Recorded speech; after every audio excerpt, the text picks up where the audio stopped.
Tome su lugar. Daniel 7. Estoy pensando en la pregunta con la que hace un momento hicimos. ¿Qué pues haré o qué debo de hacer para obtener la vida eterna? La semana pasada comenzamos con esta interrogante. ¿Qué es lo que tiene que hacer una persona para obtener la vida eterna? Dijimos que esta pregunta es la pregunta más importante que tendremos o deberíamos hacer. A veces hacemos preguntas muy sosas. Es importante, había un comentario que siempre me gusta, que un hombre es juzgado no por las respuestas que da, sino por las preguntas que hace.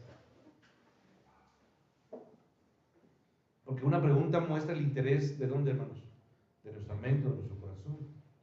¿Sí? O sea, ¿qué es lo que te interesa saber? ¿Qué es lo que te interesa conocer? Esto habla mucho de lo que hay en ti. Si tú haces preguntas simples, pues tu mente está pensando en cosas simples. Por eso repito que llama la atención esta frase que creo que tiene mucha razón. Un hombre debe de ser juzgado no por sus respuestas, sino por sus preguntas.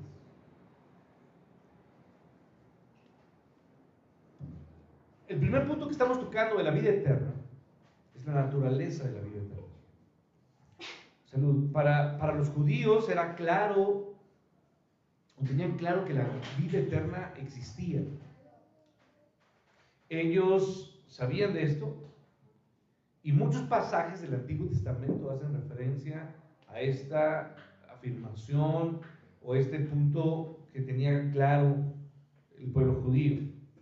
Daniel 7, Daniel, uno de los profetas más relevantes o importantes, este hombre que estuvo exiliado ahí en Babilonia, refiere en el versículo 18, si usted me sigue por favor, en Daniel 7, y si no solamente téngalo, pero sí es importante, creo que sí voy a llamar su atención para que vaya al texto, de cómo varios libros del Antiguo Testamento incluyen esta fe o esta afirmación de que la vida eterna era algo que conocían los judíos. Dice el verso 18, recibirán el reino los santos del Altísimo. ¿Y qué dice? Poseerán el reino ¿hasta dónde? Hasta el siglo, eternamente. ¿Y qué? Y para siempre. Está hablando de esta situación. Y luego no solo dice eso, sino que dice en el capítulo 12, si usted va rápido, hojas adelante, capítulo 12, refiere y dice, muchos de los que duermen en el polvo de la tierra, ¿qué va a pasar con ellos? Serán que despertados, unos para vida eterna y otros para vergüenza y confusión, ¿qué? Perpetua, o sea, eterna. ¿Sí me explico? Vida eterna y muerte, ¿qué? Eterna, perdición eterna. Entonces, vuelvo a insistir, el conocer el concepto, el entender el concepto de vida eterna era algo que los judíos tenían presente. Lo conocían. Podría entonces parecer extraño que un miembro con conocimientos como un escriba del sistema religioso, porque era un hombre que integraba este sistema tan importante para los judíos, el sistema religioso, pudiera hacer esta pregunta, haciendo ¿qué cosa heredaré la vida eterna? ¿Por qué digo esto? Repito, los judíos estaban convencidos de algo, que lo más valioso de un judío, ¿qué es, hermanos? Su ascendencia. Si no tienen ascendencia, ¿hacia quién? Hacia un hombre. Su nombre empieza con A y termina con Bram. Abraham, ¿sí? Si su ascendencia no viene de Abraham, ¿son judíos? No. Para ellos ese punto era importantísimo. Y entonces ellos estaban convencidos de eso. Inclusive Juan, en el capítulo 8, refiere cuando está también platicando Jesús con estos escribas y con varios hombres del sistema religioso, y él les contesta, o más bien ellos le contestan a Jesús, nuestro padre es ¿quién? Abraham. Como diciendo, a ver, con nosotros bájale, ¿no? Porque nosotros somos hijos de Abraham. Nuestra categoría está por encima de todos los bichos hay por hacer. ¿Me explico? A mí no me compares con cualquier ser humano. Aquí están los humanos y aquí estamos nosotros, los judíos. Nosotros somos descendientes de Abraham. Nuestro padre es Abraham. Esta es la manera de pensar de quién? Los judíos. ¿Sí? Entonces, Romanos 9 también nos dice esto. Dice el texto en verso 4, si alguien me acompaña, de los cuales son la adopción, la gloria, el pacto. Está hablando de todas las cosas que los judíos se sentían poseedores. Repito, Romanos 9, verso 4 dice, de los cuales, o sea, hablando del pueblo de Dios, son la adopción, la gloria, el pacto, la promulgación de la ley, el culto y las promesas. ¿De quiénes son los que? Patriarcas. Ok, está Abraham y luego están los patriarcas. ¿Quiénes son los patriarcas? Jacobo, Isaac primero, Jacob, ¿sí? Que Jacob cambió de nombre y se llamó Israel. Miren cómo, si estamos aprendiendo ya después de 30 años, qué bueno, ya vamos aprendiendo algo, ¿sí? Entonces, son los patriarcas, José, otro de los patriarcas, o las 12 tribus son patriarcas, los últimos patriarcas, ¿sí? Bueno, entonces, por lo tanto, los judíos creían tener garantizado es, se sentían herederos de vida, o de la vida ¿qué? Eterna. Porque eran hijos de Abraham, descendientes de Abraham. Salud. ¿Sí? Entonces, por su herencia judía, ellos sentían esta garantía. Sin embargo, escuche bien, también aquí quiero resaltar esto. Su herencia judía, que parecería ser la garantía, ellos se movían o tenían ciertas dudas o incertidumbre si podía salvarlos. O yo más bien, aquí yo les diría, llega Jesús y el Señor Jesús simplemente cuando ve que son judíos, Él dice, bueno, con ustedes, a ustedes no voy a predicarles porque ustedes son hijos de Abraham, entonces ustedes no tienen problema, ustedes no necesitan la fe en Cristo porque ustedes heredarán la vida eterna, ¿cierto? ¿Así sucede? No. Esto era simplemente un asunto, la circuncisión, los pactos, todo esto que estuvo en el Antiguo Testamento apuntaba a un Mesías que no podría nunca heredar vida eterna solamente por haber sido hijo del hijo del hijo del hijo. No, la salvación no solamente era a través de un sistema religioso superficial, hipócrita o externo. No se daba o no se iba a dar cumplimiento a las promesas por solamente cumplir ciertos requisitos o protocolos religiosos. ¿No? ¿Por qué, hermanos? Pablo llega con su carta a los romanos. Vaya rápidamente a Romanos 2 y vea cómo Pablo entonces pone en una circunstancia totalmente vulnerable. Los judíos se sentían invulnerables, ¿sí o no? Invulnerables. Sin embargo, Pablo dice, no se equivoquen.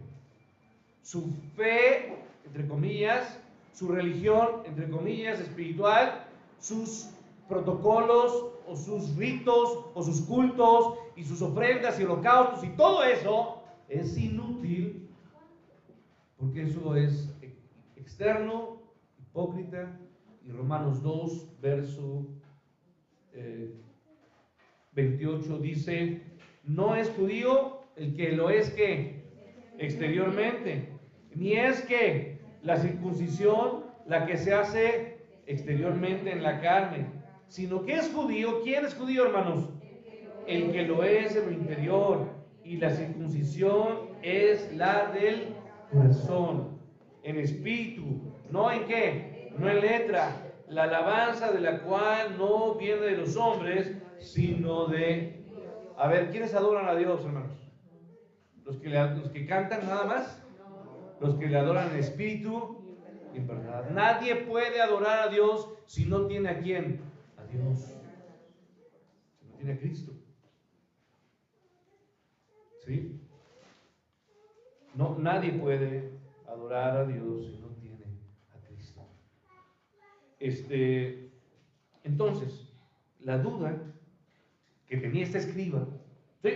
Acuérdense, en nuestra escena está Jesús y está este hombre, escriba, ¿sí o no? ¿Sabemos su nombre? No sabemos su nombre. Él le hace un cuestionamiento ¿a quién? A Jesús. Y este hombre le pregunta, con qué cosa heredaré la vida eterna? Entonces, la duda acerca de la herencia eterna estaba presente en la mente de este hombre y de muchos escribas o fariseos o religiosos o judíos, debido al temor que genera, ¿qué genera, hermanos? Nuestra conciencia. ¿Nuestra conciencia qué es, hermanos? Es la que nos acusa, ¿no? Es la obra que realiza el Espíritu Santo que convence ¿de qué? De pecado, de justicia y de juicio. La conciencia, hermanos, es la que nos dice, oye, tú aparentas ser esto, pero tú sabes que no lo eres. La conciencia es la que nos está golpeando constantemente y nos dice, por más de que tú aparentes, digas, te comportes externamente, tú bien sabes que lo que haces tiene una intención mezquina, tiene otra intención que no es la verdadera. Tú sabes que los diezmos que entregas los das por otro sentido, pero no lo das del corazón para adorar a Dios. Tú sabes que cuando oras a Dios, que la gente te escucha, o cuando te paras aquí, dices muchas cosas de forma hipócrita, porque tu vida es muy distinta a lo que tú estás diciendo aquí. La duda entonces acerca de esta herencia eterna estaba presente en los escribas, en los hombres religiosos de ese entorno. Había temor causado por esa conciencia agobiante de un corazón descontento, porque la gente llega a un punto donde dice, cumplo todo. No se acercó aquel joven, ese joven rico hizo la misma pregunta que este escriba. ¿Él había cumplido toda la ley? Sí. Él sabía que había cumplido todo, pero aún en su interior había, ¿qué, hermanos? Vacío, incertidumbre, porque solamente el Espíritu Santo es el que da certeza de la salvación en Cristo. Entonces, su corazón estaba descontento, incierto, dudoso, temeroso. Y así como este intérprete, muchos sabían que no eran rectos, honestos. ¿Con quién, hermanos? Con Dios. Es más, también sabían que eran deshonestos, hipócritas. Y que sus actividades religiosas solo les servían de fachada para cubrir lo que en verdad eran. ¿Qué eran, hermanos? Tumbas, ¿no? Sepulcros, ¿qué? Blanqueados. Porque un sepulcro, hermanos, o un féretro se puede ver muy hermoso, muy elegante, ¿sí o no? ¿Has visto estos hermosos de caoba, brillantes, con orillas doradas? Se ven hermosas, pero lo que llevan adentro, ¿qué es? Muerte. Bueno, creo que nadie en su casa, por más bonito que tenga un féretro, cuando entere su casa tenga féretros, ¿verdad? Es que están muy bonitos. Bueno, seguramente no faltará algún loco que sí le guste tener, ¿no? Si no, pregúntenle a los Adams. Aquí, hermanos, esa es una realidad. Las actividades religiosas de estos hombres solo servían ¿de qué, hermanos? Pues de piña, de apariencia. ¿Sí me explicó? Para aparentar, de fachada, para engañar a quienes, a los hombres. Iban hombres muy religiosos, sí, y visitaban a quienes, hermanos, a las viudas. Y seguramente viudas, ¿qué? Jóvenes, ¿verdad? Ay, andan de canijos, sintiéndose muy, ¿qué? Espirituales. No, es que está muy solita. ¿Sí? Nadie la visita, pero aquí estoy yo para ayudarla. ¿No? Qué lamentable es eso. Actividades religiosas, actos que solamente engañaban, porque por dentro eran huesos muertos de toda inmundicia. Son palabras de Jesús ahí en Mateo 23, 27. Así lo dijo Jesús: huesos de muertos y de toda inmundicia. Ahora, la pregunta del joven rico, que es la misma que esta, y la de este escriba, reflejó el temor de perder la herencia eterna, la vida eterna. A pesar de todas las actividades, las cosas externas que ellos hacían, de todo lo que ellos hacían, a pesar de todo eso, ellos tenían un temor muy claro. ¿Perder qué? La vida eterna. No solamente fue este escriba, no solamente fue el joven rico, aún se acercó otro hombre, ¿no? ¿Se acuerda usted? ¿Cómo se llamaba? Para nosotros era Nico. ¿Sí? Nico. Para mí Nico, ustedes lo pueden decir Nico. ¿Sí? Pero hubo varios hombres que se acercaron, hombres religiosos, que se acercaron para preguntarle a Jesús acerca del tema de la vida eterna. ¿No fue él mismo cuando el Señor Jesús le dijo, es necesario que vuelvan a qué? A nacer. Bueno, ahora en la mente entonces de este escriba o este intérprete, Jesús era el hombre adecuado para preguntarle de la vida eterna, porque este tema fue la constante, el tema constante, el mensaje constante en toda la predicación del Señor Jesús. Vida eterna, vida eterna, vida eterna. Por eso el escriba le preguntó esto. Y este es el punto en donde gran parte de la evangelización de hoy es deficiente. Sí, lo digo aquí. Hoy las iglesias cometemos muchos errores respecto a la evangelización en este punto. Hablar de la vida eterna implicaría hablar de la muerte, ¿qué? Eterna. Hablar de la vida eterna es hablar de un cielo. Entonces hablar de la vida eterna es hablar también de ¿qué? De un infierno. Y esto hoy, hablar del cielo, del infierno, de vida eterna, muerte eterna, se considera un tema para muchos tosco o bajo o algo absurdo, algo viejo. ¿Sí? Algo que hoy no tiene eco o valor. Hablan del cielo y del infierno los abuelitos o los viejitos, pero hoy para los jóvenes hablar del cielo y del infierno es algo inexistente. ¿Sí o no, hermanos? Ellos no creen en esto. Ellos creen en la vida que es cuando, hermanos, hoy. Y ya. Y cuando esta vida se acabe, para muchos hermanos, eso es ¿qué? Eso es todo. Por eso la vida que tienen que disfrutar ellos, ¿cuál es, hermanos? Es la de hoy. Entonces hoy se pueden hacer lo que sea, pueden meterse en su cuerpo lo que sea, pueden perforarse, pueden rayarse la cara, abrirse los oídos, todo pueden hacerlo. ¿Por qué? Porque no importa nada, porque no hay un futuro para ellos. ¿Usted cree que en la vida de ellos hay un pensamiento de una vida eterna? No. Bueno, y si no hay un pensamiento de vida eterna, mucho menos en su concepto de vida está un castigo ¿qué? Eterno. Por eso hacen y deshacen a qué, hermanos, a su antojo. Antes la gente se frenaba porque sabía que iba a haber una ¿qué? Condenación, consecuencia, ¿sí o no? Había un infierno donde ellos pagarían todos sus ¿qué, hermanos? Sus pecados. Entonces, este es el punto en donde gran parte de la evangelización de hoy es deficiente. Muchas personas han dejado de predicar de esto, se dicen creyentes, y lo más lamentable es que muchos creyentes inclusive llegan a cuestionar y niegan, que esta gente que se dice creyente, niega la existencia de un infierno. Sin embargo, Jesús describió el infierno en un lenguaje muy gráfico. Y mire, yo quiero que usted vea cómo Jesús habló del infierno. Vamos rápidamente a Mateo 8. No tengo más tiempo, así que quiero que me siga rápidamente. Mateo 8.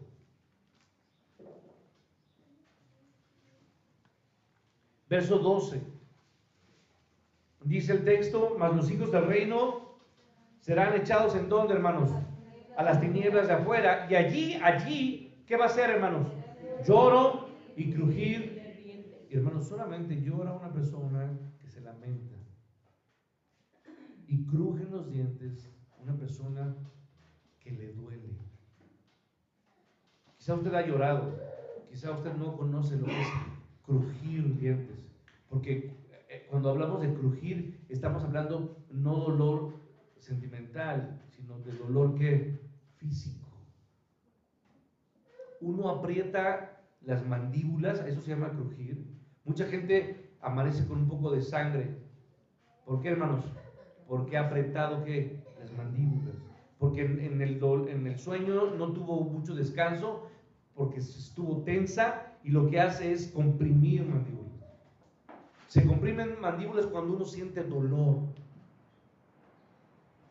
Entonces estamos hablando de gente que llora, que cruje, y se va usted al capítulo 24. Híjole, creo que sí es. Bueno.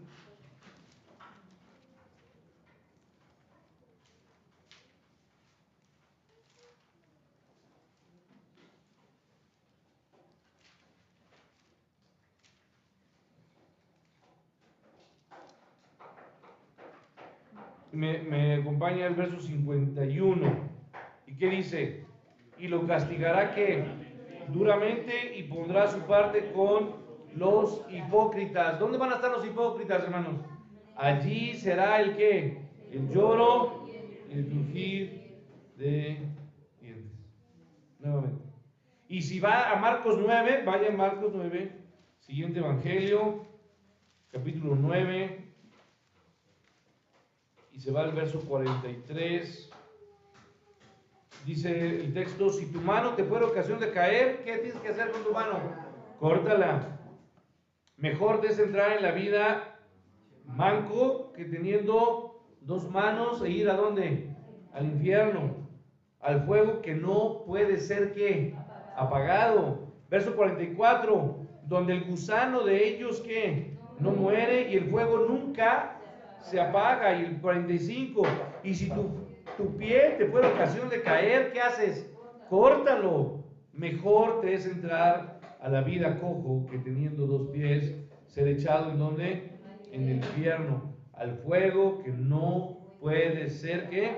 Apagado, donde el gusano de ellos no muere y el fuego nunca se apaga. Y luego dice el verso 47, está repitiendo lo que hace un momento leí. ¿Qué dice el 47? Y si tu ojo te fuera ocasión de caer, ¿qué tienes que hacer? Sácalo. Mejor te es entrar en el reino de Dios con un ojo que teniendo dos ojos ser echado al infierno, donde el gusano de ellos no muere y el fuego nunca ¿qué? Se apaga. Hermanos, puedo dar más pasajes. Jesús habló constantemente, sí de la vida eterna, pero sí de qué, hermanos? Del infierno, del castigo, del dolor, del sufrimiento por causa del pecado. Habló, es más, si hacemos una comparativa, él habló más del infierno que del cielo. Puede usted leer la Biblia y sacar sus... Él habló más del infierno que del cielo. Describe con mayor detalle este tipo de cosas. Entonces, de igual forma, el cielo también es un tema poco popular hoy, ya que el énfasis hoy es en hacer de tu vida algo que, algo mejor. Me llama la atención cómo en redes sociales algunas personas dicen que Dios es todo y que hablan mucho acerca de Dios, pero siempre están pensando en un Dios que está o que debe de hacer de su vida algo bueno, algo que enriquezca su vida. ¿Dónde? Aquí. Hermano, yo se lo hemos dicho muchas veces. Esto se llama evangelio de la prosperidad o como quiera llamarle, pero es un evangelio que no es bíblico. ¿Me explico? Es totalmente falso. Al creyente, hermano, nunca se le ofrece en la Biblia que el tener a Cristo aquí, hermanos, nos va a hacer ricos, ni nos va a hacer sin sufrimiento y que todo va a ser color de rosa, hermano. No es cierto. No podemos engañar a la gente de esta manera. La evangelización de hoy trata de descubrir las necesidades que las personas sienten y luego les presentan a Jesús como el que puede suplir todas sus necesidades. ¿De qué? De hoy aquí. No. La Biblia no garantiza que las circunstancias de una persona van a mejorar después de la salvación. Lo que sí garantiza es que muchas veces van a ¿qué? A empeorar.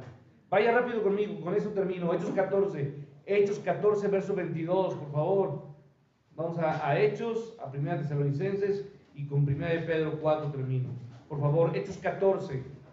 Tenga su Biblia y úsela, hermanos. Yo sé que la semana no la usó, entonces por lo menos el domingo ábrala, ¿no? Hechos 14, 22. No, yo sé que muchos sí la ocupan. La ocupan para que no se levante un papel o no sé. Hechos 14, dice el verso 22, confirmando los ánimos de los discípulos, exhortándoles a que permanezcan o permaneciesen en la fe y diciéndoles, es necesario que, ¿qué, hermanos? Que a través de muchas tribulaciones entremos al reino. A ver, hermano, ¿quién puede decir que está formado en esta fila? Hay cosas que están pasando hoy que están golpeando su corazón, que le entristecen, o pruebas duras, enfermedades, sufrimientos de usted, de sus hijos, de sus nietos.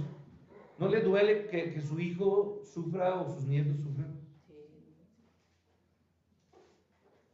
Primera Tesalonicenses, rápido, capítulo 3, verso 4. Tesalonicenses, primera carta a Tesalónica, capítulo 3, verso 4, dice, porque también estando con vosotros, os predecíamos que íbamos a ¿qué? A pasar tribulaciones. Y termino con 1 de Pedro 4, 12, por favor, me acompaña y lee conmigo, póngase sobre sus pies, por favor, vamos a terminar. 1 de Pedro 4, 12, cuando la tenga se pone sobre sus pies, me indica de esta forma, y leemos juntos, hermanos. Dice la Escritura, amados, no os sorprendáis del fuego de prueba que os ha sobrevenido, como si alguna cosa extraña os aconteciese, sino gozaos por cuanto sois participantes de los padecimientos de Cristo, para que también en la revelación de su gloria os gocéis con gran alegría. Si sois vituperados por el nombre de Cristo, sois bienaventurados, porque el glorioso Espíritu de Dios reposa sobre vosotros. Ciertamente de parte de ellos, Él es blasfemado, pero por vosotros es glorificado. Así que ninguno de vosotros padezca como homicida, ladrón o malhechor, o por meterse en lo ajeno, chismoso. Pero si alguno padece como cristiano, no se avergüence, sino glorifique a Dios por ello. Hermano, me encanta cuando dice, la gente va a vituperar. Cuando usted honra a Dios, usted predica a Dios, la gente se va a burlar de usted y aparentemente Jesús va a ser avergonzado. Pero dice la Escritura que por ellos va a ser vituperado, pero por usted va a ser glorificado. Hermano, hay muchas cosas que hacer, hay mucho de lo que tenemos que hablar, pero no se desgaste en cosas efímeras. Hermanos, tenemos la vida eterna, una vida eterna que no podemos negar, vida eterna y muerte eterna. Pero usted y yo conocemos la vida auténtica, la salvación en Cristo es la que produce cosas que no podemos entender. Paz verdadera, amor auténtico, plenitud eterna. Porque en la presencia de Cristo, hermanos, hay gozo, plenitud de gozo. y delicias a tu diestra. Gracias, Señor, te alabamos y te bendecimos. No hay cosa mayor que tenerte. No hay cosa más grande, Padre, que ser llamado hijo tuyo. Señor, yo te doy gracias y te alabo porque te conocemos, Señor, porque te has mostrado a nosotros, porque en ti conocemos la vida eterna y no hay algo más grande que esto, Señor. Señor, permítenos gozarnos y disfrutar de tu paz, de tu salvación y vivir vidas auténticas, gozando la eternidad. Y ayúdanos a predicar del infierno y de la muerte eterna. Y mueve los corazones de muchas personas para que te conozcan. En el nombre de Cristo.